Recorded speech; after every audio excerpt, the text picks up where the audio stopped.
China's players won't be kicking a ball in Russia over the next 4 weeks, but there will still a huge mainland presence in the World Cup stadiums, on the advertising hoardings surrounding the pitch. If you were able to divert your eyes away from hosts Russia putting 5 goals past Saudi Arabia at the Luzhniki Stadium in Moscow during Thursday's opening game, you may have noticed the Wanda branding plastered all over the place. As one of FIFA's 7 official partners, China's biggest commercial property company was advertised to a global audience of several hundred million along with Adidas, Gazprom, Qatar Airways, Visa, Coca-Cola and Hyundai, Kia. The World Cup offers incredible exposure, with the 2014 tournament reaching 3.2 billion viewers, including the 1 billion who tuned in for the final between Germany and Argentina. Chinese companies dominate the official sponsorship for the 2018 World Cup, too. Smartphone developer Vivo, dairy giants Mengniu and fridge maker Hisense make up 3 of the tournament's 5 sponsors. Mengniu has exclusive rights to sell yogurt drunks and ice cream inside the stadiums, and has hired Lionel Messi to front its World Cup advertising campaign.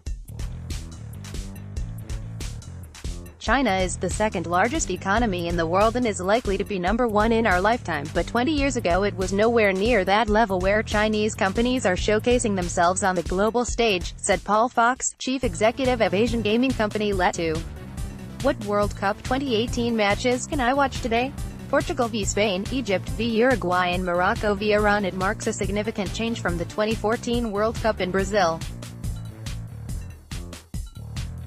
Key long-term partners Johnson.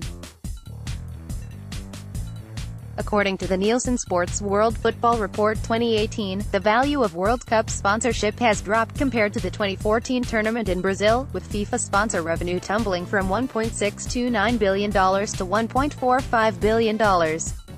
Nielsen said the sponsorship cycle had been tougher south and for Brazil 2014 and the 2010 World Cup in South Africa. What time is the World Cup on and where can I watch it in Hong Kong? Your guide to all 64 games at Russia 2018. But FIFA's bottom line has been kept steady, with the influx of Chinese sponsors, and Asian sponsors overall account for 39% of sponsorship deals at Russia 2018.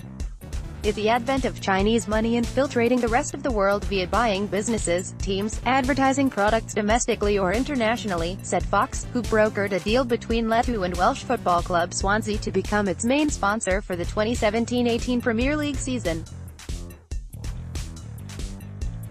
As is the case with a lot of things, the Chinese are prepared to spend more money and FIFA sell to the highest bidder. If Chinese companies pay premium, then that's where FIFA will go.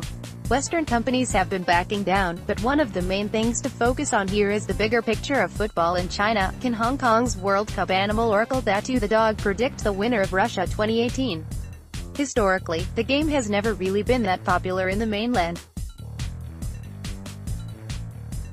China qualified for the 2002 World Cup, but only because the host nations Japan and South Korea, Asia's strongest 2 teams, were removed from qualifying. But China's corporations are getting behind the government effort to develop football in China so that President Xi Jinping can achieve his dream of bringing the World Cup to the mainland. Football was in its infancy in China in 2002. Looking back, we can draw the line there for the very start of the growth, Fox said. President Xi is himself a very big football fan and he wants China to compete at the highest level. When Beijing hosted the Olympics, they did a very good job, and China did a very good job competing for as many medals as possible. They want to apply that same philosophy to football moving forward. Alternative FIFA World Cup 2018 predictions: what will happen off the pitch in Russia?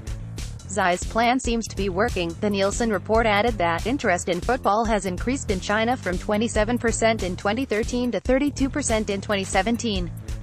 FIFA is desperate to host a World Cup in China, so they want a good relationship with these Chinese companies.